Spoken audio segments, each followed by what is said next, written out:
nas casas Bahia.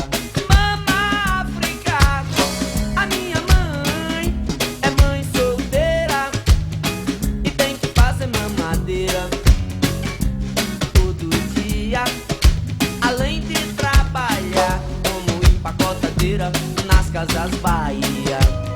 Mama África tem tanto que fazer, além de cuidar do neném, além de fazer... Olá, galera! Eu sou o professor Duarte Vieira e na aula de hoje nós vamos falar sobre a África e o modelo neocolonial europeu que se implantou em cima desse continente tão maravilhoso que é o continente africano. Bom, para começar, a gente tem que analisar alguns aspectos que trazem a África para o nosso cotidiano. A África, ela é um mundo de misturas de clima, misturas de vegetação, misturas de pessoas, enfim. A África por si só já é um grande mundo, o mundo africano. Esse mundo que nos interessa tanto, mas que sempre foi explorado, sempre foi humilhado e que nos dias de hoje apresenta-se tão distante dessa realidade globalizada. Bom, para começar falando de África, a gente não pode deixar de falar para você alguns aspectos que sejam importantes no cenário natural. Vamos começar falando, por exemplo, de relevo. Bom, para falar disso a gente precisa mostrar o mapa, né? Dá uma olhadinha, presta atenção no mapa que você vai entender do que eu estou falando. A África, ela tem como relevo predominante os planaltos. Bom, o centro africano, ele é composto basicamente por planaltos, que chegam a ter até 1000 metros de altura. Esses planaltos que compõem o grosso, né, do centro do continente africano, eles dificultaram, inclusive, a ocupação europeia inicial no continente africano, né, já que formavam verdadeiros paredões que impediam, naquelas épocas coloniais, a penetração do europeu, né? Bom, além desses planaltos, na África você observa a presença de planícies em 2 lugares. O primeiro é próximo aos rios, né? Na margem dos rios são as planícies aluvionais, ou seja, aquelas, né, e que você encontra na margem dos rios. A outra grande área de encontro de planícies na África é junto ao litoral, mas são planícies estreitas, tá? Formadas basicamente, tá, por sedimentos oriundos aí de eras mais antigas, tá? Bem junto ao litoral. Então, junto aos rios ou litorais, planícies estreitas e o grande, né, território africano composto basicamente por planaltos. Só para completar, você na parte oriental, dá uma olhadinha aí no mapa físico, você na parte oriental você encontra, na região conhecida como Chifre da África, uma coisa chamada de Rift Valley, né? Seria uma linha de fratura, ou seja, o continente africano ele está se fragmentando, tá? Ele, daqui a alguns milhões de anos, segundo os geólogos, a parte do Chifre da África se desprenderia do restante do continente africano, né? Justamente nessa linha de fratura que você percebe olhando o mapa, é a sequência de lagos, né? O Lago Vitória, o Lago Nyassa, na parte oriental do continente, ok? Para finalizar essa história de relevo, você encontra uma grande cadeia de dobramento moderno, que é a cadeia do Atlas. Ela fica bem ao norte do Saara, junto ao Mediterrâneo, né? Essa cadeia, ela pode chegar até 4.500 metros de altura, né? São montanhas bastante altas e é outro espaço de dobramento moderno, né? Montanhas bem altas, que a gente não pode deixar de falar quando se fala de relevo na África. Bom, só que aspectos naturais não se resumem só a relevo, né? Acompanha comigo, vem nessa viagem que a África é um mundo, né, maravilhoso. A gente vai falar agora de clima. não tem como falar de clima na África, gente, sem falar de simetria, né?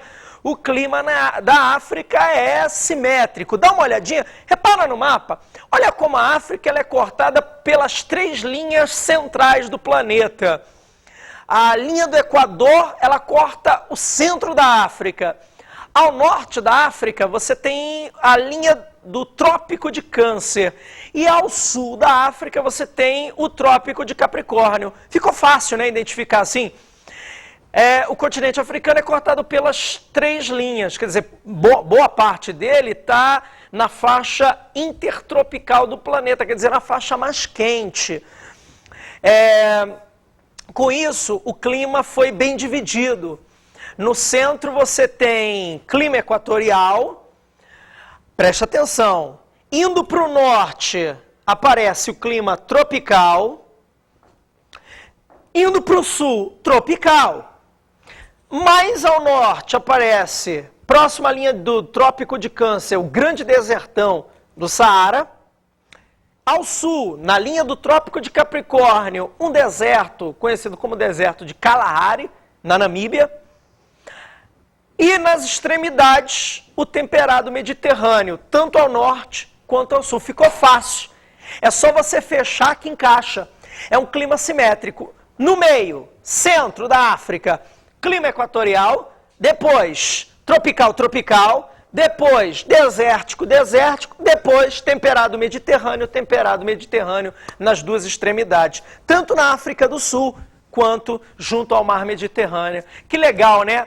E a vegetação, é claro, que acompanha. O que você pensa em África quando você pensa em vegetação, hein? O que você pensa em África quando você pensa em vegetação? Né? Você lembra de quê? Daquelas savanas, zebras, né? Elefantes, girafas.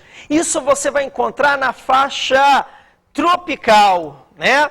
As famosas savanas africanas, com sua imensa biodiversidade, que é tema aí, né, de várias teses de mestrado, documentários, enfim. Isso você encontra naquelas partes conhecidas como savanas na área tropical. Não é bem no centrão, não, né? Centrão é equatorial, é na faixa tropical. É o grande carro-chefe aí, inclusive atraindo turistas e tudo mais para a região. Legal? E para terminar, falamos de relevo, predomínio de planaltos, falamos do clima que é simétrico, tem hidrografia, né? A hidrografia africana ela é composta por 2 grandes rios. Tem uma infinidade de rios, mas, enfim, seria impossível gravar. Mas 2 são de extrema importância. Um é o Rio Nilo, né? O Rio Nilo, ele nasce no centro da África, né? Na região de clima úmido, quente, e vai em direção ao norte. Dá uma olhadinha no mapa aí, né? Ele vai em direção ao norte, cortando o deserto do Saara. Mas a vantagem do Nilo, ele é um rio perene. Ele é um rio perene, ou seja, ele nunca seca e corta uma região que é de extrema seca, né? Que é o deserto do Saara. Então esse rio é vital para a manutenção das populações na região, ok? Outro rio importante da África é o Rio Congo. Dá uma olhadinha no mapa aí, né? Você vai enxergar o Rio Congo, ele também nasce no centro da África, mas ele se mantém por ali, desaguando no Oceano Atlântico. O Rio Congo ele tem a particularidade de ser o 2º maior em vazão de água do planeta, só perdendo para o nosso querido Rio Amazonas, tá? Então é um rio com bastante água, por quê? Porque ele está naquela região ali, equatorial, ou seja, uma região onde você tem uma grande carga de chuvas o ano todo. Galera, vamos ver como é que se deu o desenvolvimento africano. Eu já falei para você que a África, ela hoje é um continente excluído, segura a onda, a gente já vai ver, só que como é que se deu esse processo, né? Como é que economicamente, politicamente, o continente africano se desenvolveu? É de extrema importância a chamada Conferência de Berlim. A Conferência de Berlim, em 1885, finalizada, ela vai ser uma reunião em Berlim, capital da Alemanha, com todos os países, ou boa parte dos países europeus, para definir o futuro da África. É o que a gente chama de auge do imperialismo mundial, principalmente o imperialismo europeu. Eles pegam a Ásia e a África, né, mas no caso a gente falando aí da África, e partilham a África como se fosse sua propriedade, né, um quintal da Europa. Olha, você fica com isso, você fica com aquilo. Quer dizer, os países europeus, principalmente França e Inglaterra, que foram os mais beneficiados com essas partilhas da Conferência de Berlim, eles usam a África para conseguir os seus objetivos. E quais são os objetivos da política imperialista? Principalmente obter matéria-prima e conseguir mercado consumidor. Ora, veja só, você tem na África, né, um continente que tinha tudo para ser um continente riquíssimo, independente, mas os europeus fazem da África o seu quintal e através da força bélica, através da força militar, fazem da África, né, um continente explorado principalmente de duas formas.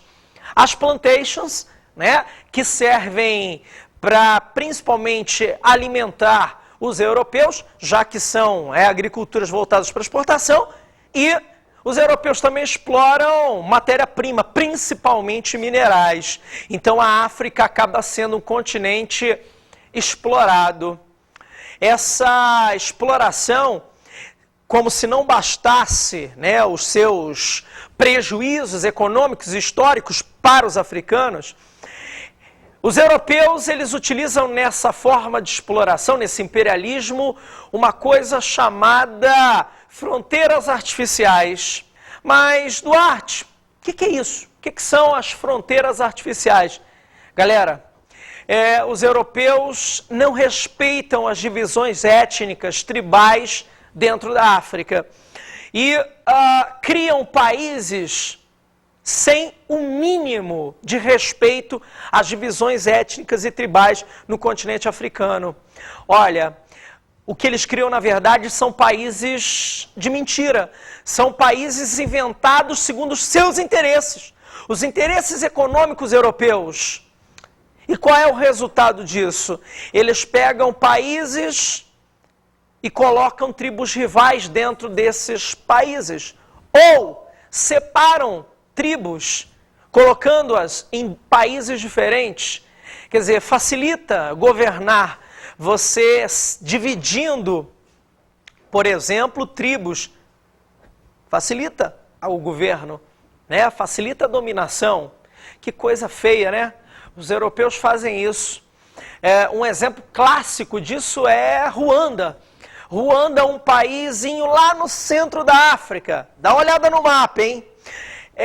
Ruanda é dividida em duas partes, Tutsis e Hutus, mas os ingleses... Tutsis e Hutus, Duarte? Peraí, o que é isso? Tutsis e Hutus. São tribos rivais, se odeiam. E elas são colocadas no mesmo país. Quem colocou? A Inglaterra. A Inglaterra coloca essas duas tribos rivais dentro de um único país e chama aquele país de Ruanda. Esse quadro de domínio europeu, de fronteiras artificiais, vai até a Segunda Guerra Mundial. Gente, começa o processo de descolonização na África. Galera, existem alguns motivos para explicar essa descolonização. Anota aí. O primeiro é o próprio enfraquecimento dos europeus na Segunda Guerra Mundial. A Segunda Guerra Mundial que se desenrolou principalmente na Europa, né? Europa arrasada, Europa destruída. E as potências, mesmo as vencedoras da Segunda Guerra Mundial, caso de Inglaterra e França, estão arrasadas.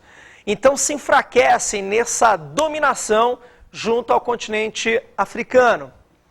A segunda explicação é que durante a Segunda Guerra Mundial, parte dela se desenvolveu na África, alguns grupos africanos foram armados o que criou, né, movimentos armados por independência depois da Segunda Guerra Mundial.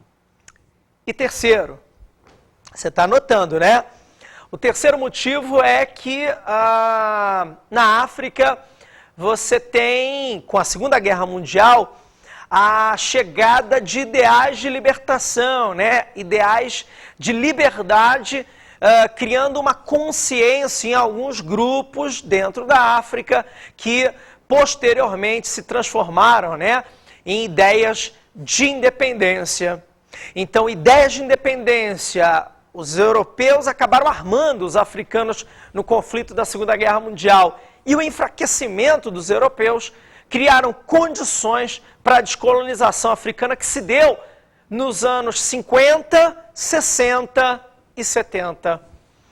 Galera, após isso, após essa descolonização, a África ela tem que optar. Os países, à medida que se tornavam independentes dos europeus, vai embora, show europeus, esses países eles tinham que optar ou socialismo ou capitalismo. É o mundo na Guerra Fria, é o mundo pós-Segunda Guerra Mundial. A África ela tem uma importância geopolítica nesse momento. As superpotências brigam, as superpotências lutam por áreas de influência. E a África, os recém-países, né, independentes, agora show europeu, foi embora, caem nas mãos de ou União Soviética ou Estados Unidos. Essa luta entre as superpotências acaba financiando ditaduras horrendas para os africanos. Por exemplo, as superpotências apoiam ditadores, dando armas, fornecendo dinheiro. Esses ditadores chegam ao poder e se aliam à potência ou Estados Unidos ou União Soviética que o apoiou, né? E os africanos se livram dos europeus, mas caem nas garras ou dos Estados Unidos ou de União Soviética. Olha que situação, né? Comandados por ditadores como, por exemplo, um cara chamado Mobutu Sese Seko. Esse cara foi ditador num paísinho que se chamava Zaire, hoje é a República Democrática do Congo. Esse cara governou o Zaire por cerca de 34 anos. Né?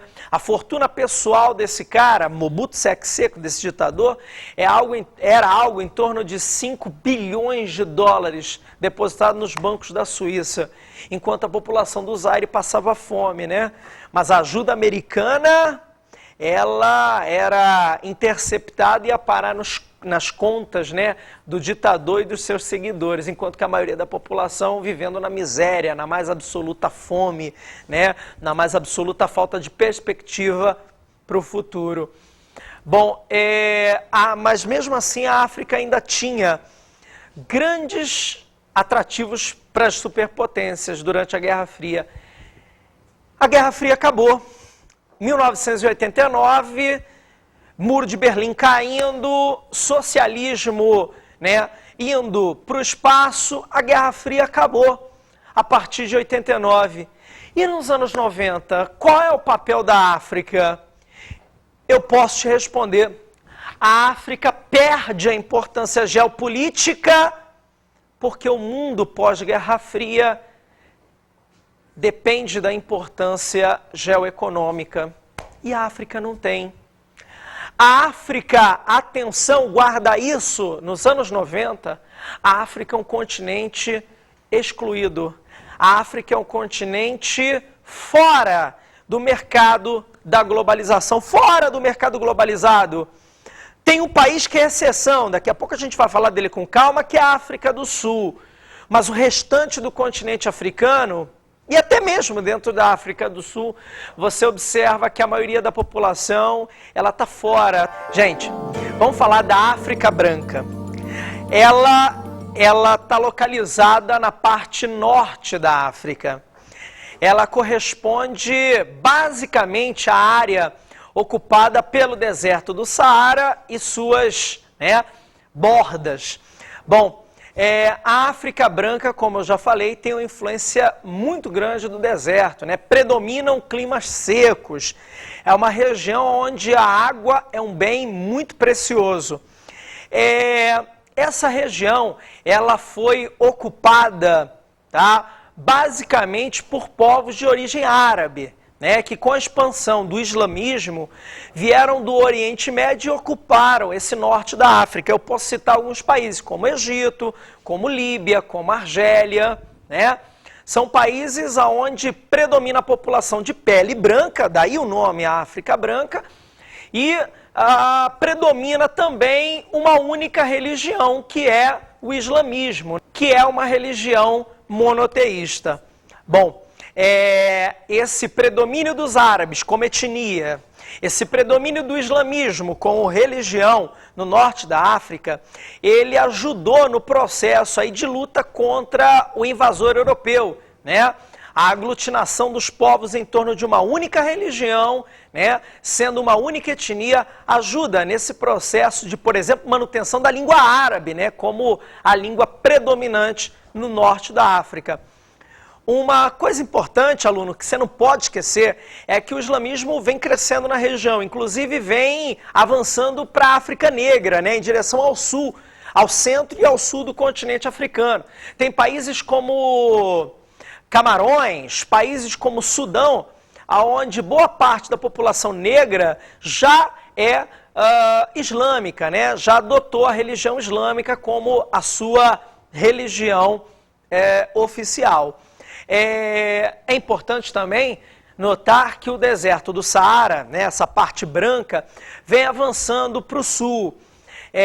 O deserto vem crescendo, entre aspas, numa região que a gente chama de Sahel, né? Sahel é a borda do deserto. Esse crescimento é decorrente de dois fatores, né? O crescimento do deserto.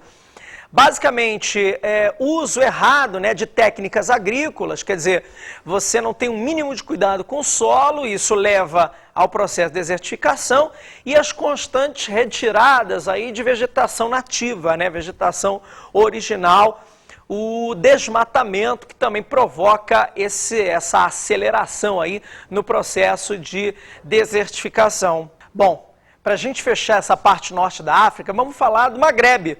A região do Magrebe é uma região onde você tem uma grande produção, por exemplo, de azeitona, né? Planta típica da região. Além disso, você tem ali uma região onde você tem o Atlas, né? Aquela cadeia do Atlas, aquele aspecto físico, montanhas altas, predomina nessa região do Magrebe, né? A África Negra. A África Negra é localizada na parte centro-sul do continente. A África Negra, ela fica bastante clara, né, bastante importante no cenário mundial quando a gente fala do aspecto socioeconômico, né? Já já a gente vai falar dos problemas que ela tem. Agora vamos a diferenças, por exemplo, em relação à África branca. Começa pela cor de pele, né? A população é basicamente de pele negra. Outra diferença marcante é em relação a climas, né? Com exceção do deserto de Kalahari, toda a África negra tem o predomínio de climas até úmidos, né? Bastante úmidos aí, o que torna a região um grande celeiro, entre aspas, claro, de água, né? Você tem um grande depósito de água na região ali da África Negra, ao contrário da África Branca, né, que sofre bastante o problema da escassez de água. Bom, outra diferença marcante é que na África Negra você tem milhares de etnias, milhares de tribos, quer dizer, há uma grande diversidade étnica e também religiosa presente na África Negra, né? Então você já viu a diferença em relação à África Branca. Bom, infelizmente a gente está falando da região mais pobre do planeta. Ela apresenta os piores indicadores socioeconômicos do planeta. Altíssimas taxas de analfabetismo, de mortalidade infantil, baixa renda per capita, enfim. é o pior, é o maior bolsão de pobreza e miséria do planeta. Tanto que é chamado de quarto mundo, né? Esses países realmente precisam da ajuda mundial para sobreviver, porque a situação é de frequente calamidade pública, né? As condições de higiene, de saúde são as piores possíveis. Só que nos últimos 10, 15 anos, um problema seríssimo tem afetado a região, que é o grande avanço da AIDS. A AIDS, essa doença que até hoje, né, apareceu aí em meados dos anos 80 e até hoje não se achou nenhum tipo de cura, ela avança impiedosamente sobre a África Negra. Olha, a situação é de tanta preocupação que a África Negra tem 70% dos casos, do total de casos de AIDS do planeta. Ou seja, de cada 10 aidéticos do planeta, 7 estão localizados na África Negra. Esse dado, por si só, já mostra a grande preocupação que as autoridades mundiais, e não só da região, têm que ter com a África Negra, né? Dados como, por exemplo, dados estarrecedores, como, por exemplo, em Botsuana, um país da região, de cada 6 mulheres grávidas, uma, né, já tem o vírus da AIDS, quer dizer, 1/6 das mulheres grávidas já com o vírus da AIDS, o que é, né, bastante preocupante, porque o feto, tá, já pode nascer contaminado. Os motivos dessa grande, né, expansão da AIDS na região são, primeiro, praticamente não existem, né, campanhas de prevenção, né, os governos são muito pobres, praticamente não existem métodos preventivos, tá, sendo distribuídos pelo governo, o sistema de saúde pública é terrível, os governos, quando o doente já está infectado, né, os governos não têm dinheiro para manter esse doente, né? Existe agora uma coisa chamada o coquetel anti-AIDS, que é bom lembrar, não é a cura da AIDS, tá? Não vá pensando que é a cura da AIDS, mas ajuda a manter durante um certo tempo a vida da pessoa. Os governos africanos dessa região não têm dinheiro para bancar isso, quer dizer, então você tem todo esse quadro. E para terminar, uma outra explicação para esse avanço da AIDS na região são as práticas tribais, né? Algumas práticas tribais que, sexualmente falando, não prevêem nenhum tipo de prevenção e acabam contaminando, né, verdadeiras populações inteiras aí e fazendo com que a AIDS avance bastante, de maneira bastante alarmante na região. É realmente preocupante esse quadro. Agora, tem um paísinho da região que é especial. O nome desse país, África do Sul. A África do Sul tem uma minoria de população branca, cerca de 15%, enquanto a maioria, 80% a 85%, são de negros. No início do século XX, os brancos, elite, no poder, confiscaram as terras. Ou seja, as terras, cerca de 80%, 80%, 85% das terras, nas mãos dos brancos. E os negros não poderiam comprar essas terras. É óbvio que as terras nas mãos dos brancos, da elite branca, eram terras onde você tinha riquezas minerais, onde você tinha os melhores solos para agricultura, enfim. A elite branca domina as melhores terras, latifundiários, e os negros ficam como sendo reserva de mão de obra. Em 1959, ocorreu a criação do apartheid, ou seja, o convívio entre brancos, elite, no governo, e negros, maioria da população, fica extremamente separado.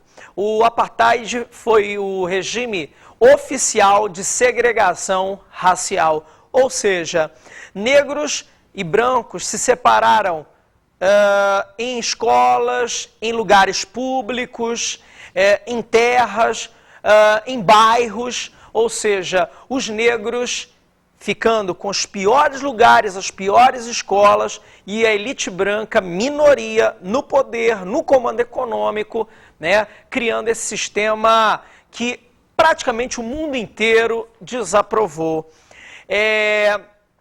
Esse sistema sofreu duras críticas. Nos anos 70 e nos anos 80, a África do Sul ela foi proibida de uma série de competições, por exemplo, esportivas, como Copa do Mundo, como Olimpíada, porque mantinha esse sistema de segregação racial contra negros. Essas punições foram bastante severas, inclusive com alguns países, né, criando limitações de comércio com a África do Sul. A África do Sul começa, nos anos 80, a ficar extremamente pressionada.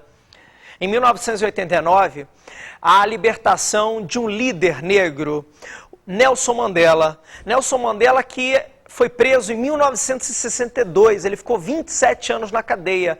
Esse líder negro que lutou contra o racismo, que lutou contra o apartheid, ele é solto em 89.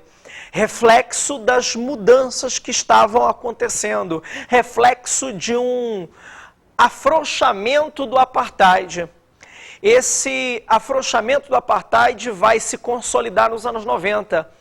Em 1994, o então presidente branco da África do Sul, Frederic de Klerk, convoca eleições multirraciais, as primeiras da África do Sul, onde negros poderiam votar. Ficou fácil, né? A maioria da população negra votou num candidato símbolo da luta contra o apartheid. Quem, gente? Nelson Mandela. Nelson Mandela, em 1994, é eleito o primeiro presidente negro da história da África do Sul. E no seu primeiro dia de mandato, ele acaba oficialmente com o apartheid, a discriminação oficial, né, contra negros na África do Sul. Bom, você viu que o Mandela acabou com o apartheid. Mas e hoje? Vamos dar uma olhadinha? Será que o apartheid acabou de verdade?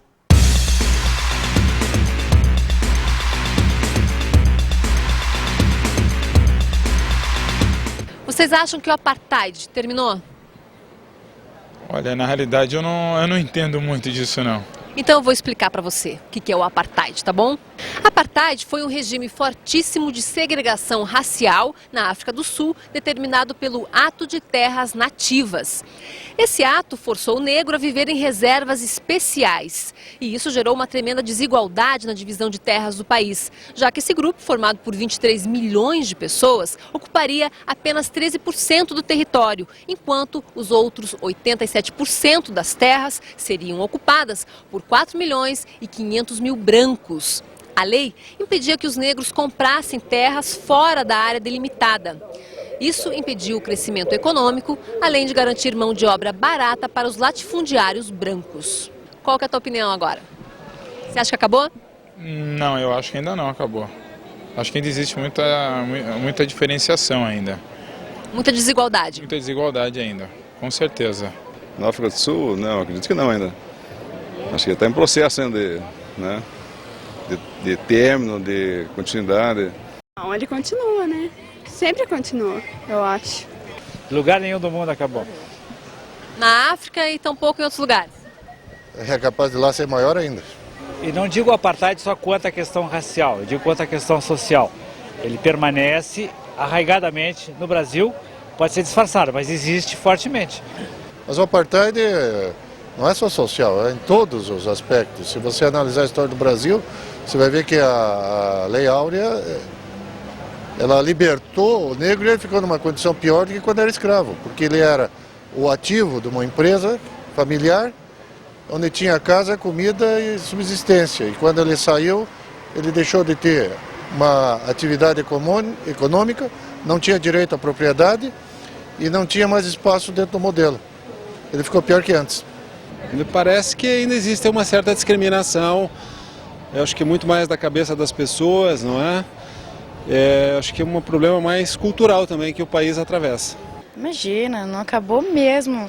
Uma questão recente é relativa às cotas universitárias, por exemplo. Uma questão social não vai acabar nunca. Enquanto a sociedade não conseguir assimilar esse tipo de coisa, não vai acabar.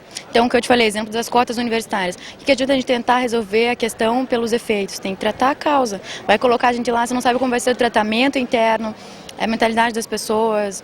Ainda assim, no caso das universidades, tratar a educação, tratar a base. Por isso que não vai ter fim por um longo tempo. Você viu aí, né?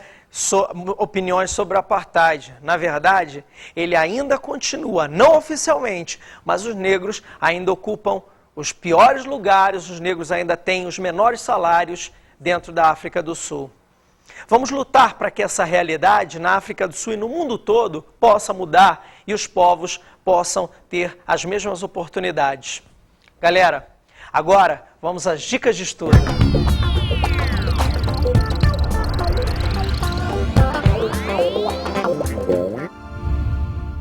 Bom, gente, como dica de estudo, você pode pegar alguns documentários sobre Nelson Mandela que mostram bem a realidade sul-africana e o racismo do apartheid. É um tema que sempre aparece em vestibulares ou em provas de ensino médio.